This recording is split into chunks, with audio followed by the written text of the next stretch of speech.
Olá galerinha, tudo bem com vocês? Sejam bem-vindos a mais um vídeo. E no vídeo de hoje nós vamos aprender a como desenhar o Simon Fase 2 de INCREDIBOX Sprunki. Então vai sentando dando no like para fazer com que esse vídeo chegue a mais fãs do INCREDIBOX Sprunki, do Simon. Esse jogo maravilhoso que tem beats e batidas representadas por esses personagens muito carismáticos e que tem suas versões aterrorizantes. Se inscreve no canal se você não é inscrito. Estamos buscando a meta aí de 15 mil inscritos até o final de março. Comenta aí embaixo qual é o seu personagem de INCREDIBOX Sprunki preferido. E sem mais enrolação, pega o lápis, pega a folha e bora desenhar. Se você é novo aqui e não sabe como funciona o canal, é bem simples, é só você ir copiando as linhas que eu estou fazendo no vídeo, passo a passo, que no final você vai conseguir fazer o mesmo desenho que eu.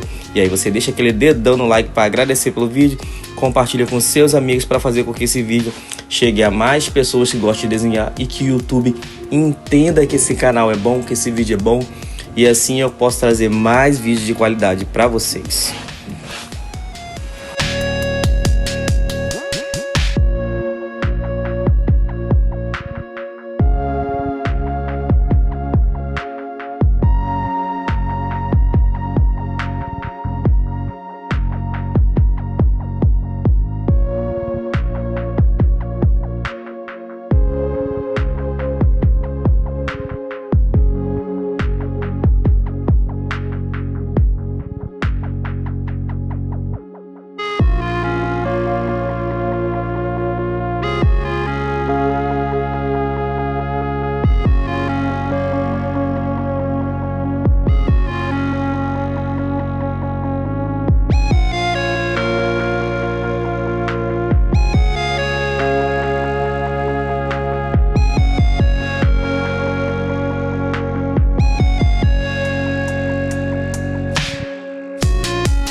Então é isso, pessoal. Muito obrigado por ter assistido o vídeo até aqui.